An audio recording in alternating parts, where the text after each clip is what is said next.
മഴ തോരാമഴയായി പെയ്തുകൊണ്ടിരിക്കുമ്പോൾ എൻ്റെ മനസ്സ് വിങ്ങി പൊട്ടുകയാണ്. എൻ്റെ കുടിലിൽ സോനു ഒറ്റയ്ക്കാണല്ലോ. കാലവർഷം നേരത്തെ വന്നതിനാൽ ഓലമേഞ്ഞ കൂര കെട്ടുവാനുള്ള സമയം കാത്തിരുന്നില്ല. അതിനു മുമ്പ് മഴ പെയ്തു തുടങ്ങി. ഒരു നിർവാഹവുമില്ലല്ലോ എനിക്ക് എത്തിച്ചേരുവാൻ. ആഴക്കടലിൽ ആടി ഉലയുന്ന വഞ്ചി ദിക്കറിയാതെ കാറ്റിനോട് മൽപ്പിടുത്തം പിടിക്കുകയാണ്. കാലാവസ്ഥാ നിരീക്ഷകരുടെ അറിയിപ്പൊന്നും വകവയ്ക്കാതെ അന്നത്തെ ചിലവിന് കാശില്ലാതിരിക്കുമ്പോൾ കാലത്തെ ഒരു കൊട്ട മീനെങ്കിലും കിട്ടിയെങ്കിലോ വിചാരിച്ച് ഇറങ്ങിത്തിരിച്ചതാണ്. ആടി ഉലയുന്ന വഞ്ചിയിൽ മനസ്സ് മുഴുവൻ അവളോട് സംസാരിക്കുമ്പോൾ വേദനകൾ കടിച്ചമർത്തിക്കൊണ്ട് പറയുന്നു, ഇല്ല, അവൾക്കൊന്നും സംഭവിക്കില്ല. കാറ്റിൻ്റെ ശക്തി കുറയും, എൻ്റെ വഞ്ചി കരയ്ക്കെത്തും. പക്ഷേ ഞാൻ തീരത്തേക്ക് എത്തുന്നതിന് മുമ്പേ ഓലമേഞ്ഞ വീടോ അതിനു ചുറ്റുമുള്ള ഒരു തരി മണ്ണോ മണലോ അവിടെയൊന്നും കാണാനുണ്ടായിരുന്നില്ല. പ്രളയമായി വന്നതാണോ, കടൽ സുനാമിയായി വന്നതാണോ, ഒന്നും അറിയാതെ ഞാൻ തിരയുകയാണ് എൻ്റെ പ്രിയപ്പെട്ടവളെ. ചേട്ടൻ നേരത്തെ മീനുമായി എത്തുമെന്ന് അവൾ കൊതിച്ചിട്ടുണ്ടാവും.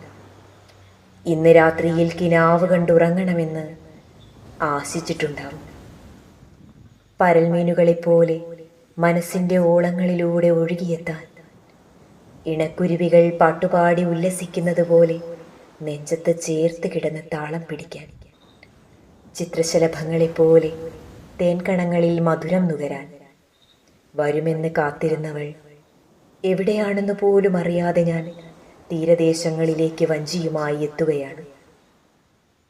സോനു, സോനു.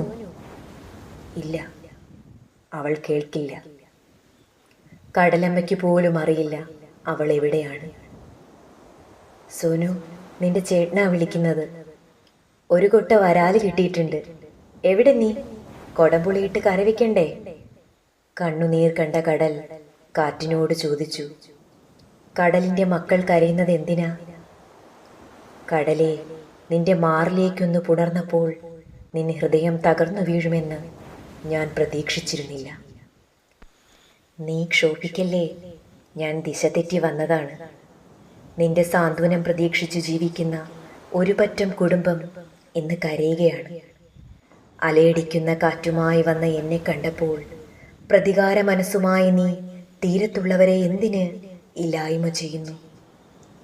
കാറ്റേ, നിന്റെ ഈ ദിക്കറിയാത്ത വരുത്ത് എൻ്റെ മനസ്സിനെ വല്ലാതെ ഇളക്കി മറിച്ചിട്ട് തോരാത്ത മഴയായി പെയ്തിറങ്ങിയിട്ട് പറയുകയാണോ കരയിലുള്ള സോനുവിനെയും കൂട്ടരെയും ഞാൻ ഇല്ലായ്മ ചെയ്തുവെന്ന്? സോനു, കടലും കാറ്റും പേമാരിയും തമ്മിൽ തല്ലിയപ്പോൾ നമ്മുടെ ഹൃദയങ്ങളെയും സ്നേഹലാളനകളെയും അവർ കണ്ടിരുന്നില്ല. നമ്മളെ മക്കളെയോ നമ്മുടെ ദാമ്പത്യ ജീവിതമോ അവർ മനസ്സിലാക്കിയില്ല. ആരുമില്ല. ഈ തീരത്ത് ഞാൻ ഒറ്റയ്ക്കാണ്. കടലെ, എന്നെയും കൂടി വെള്ളത്തിൽ മുക്കിക്കൊന്നിരുന്നെങ്കിൽ.